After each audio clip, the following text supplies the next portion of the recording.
Hi friends, అందరూ ఎలా ఉన్నారు? ఈరోజు మనం బీరకాయ మసాలా కర్రీ ఎలా చేయాలో చూద్దాం. దానికి కావాల్సిన ఏంటంటే బీరకాయ, టమాటా, కొత్తిమీర, ఆనియన్, శనగబెడలు కొంచెం నానబెట్టుకున్నాను అనమాట.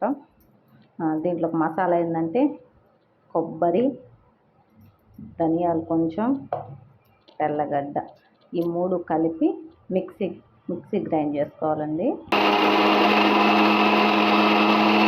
చూడండి, మసాలాని ఇలాగ మెత్తగా గ్రైండ్ చేసుకోవాలి.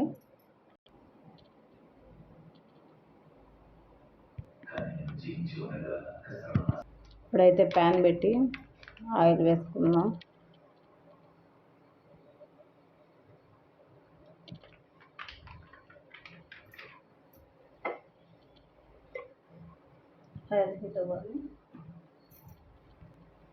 ఆయిల్ హీట్ అయింది.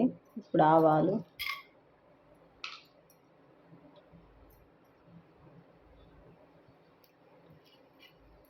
జీలకర్ర,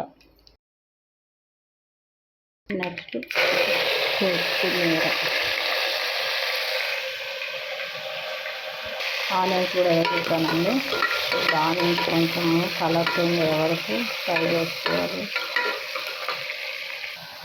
ఇప్పుడైతే ఆనియన్ కలర్ చేంజ్ అయింది లైట్గా. ఇప్పుడైతే టమాటా వేసుకున్నాం. టమాటో త్వరగా మగ్గాలంటే సాల్ట్ వేయండి, తొందరగా మగ్గిపోతుంది.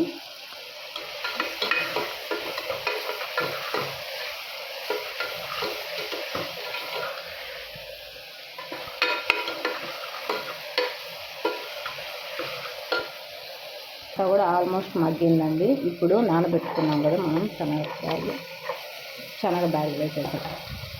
ఇప్పుడు ఇందులోకి మనం ముందుగా గ్రైండ్ చేసుకున్న మసాలా, నెక్స్ట్ పసుపు,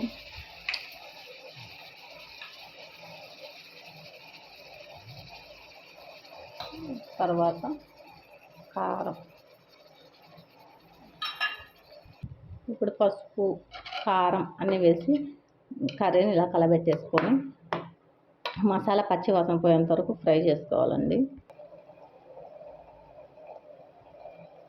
చూడండి, మసాలా ఫ్రై అయిపోయింది. ఇప్పుడు బీరకాయ వేసేసుకుందాం.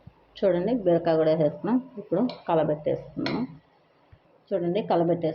దీంట్లోకి లైట్గా కొంచెం సరిపడా వాటర్, మీకు గ్రేవీ ఎక్కువగా కావాలనుకుంటే కొంచెం వాటర్ ఎక్కువ వేసుకోండి. లేదు మాకు ముద్దగా కావాలనుకుంటే మీకు ఎంత వాటర్ కావాలో అంత వేసుకొని కలబెట్టి మూత పెట్టి కొంచెం మీడియం ఫ్లేమ్ మీద కుక్ చేసుకుందామండి.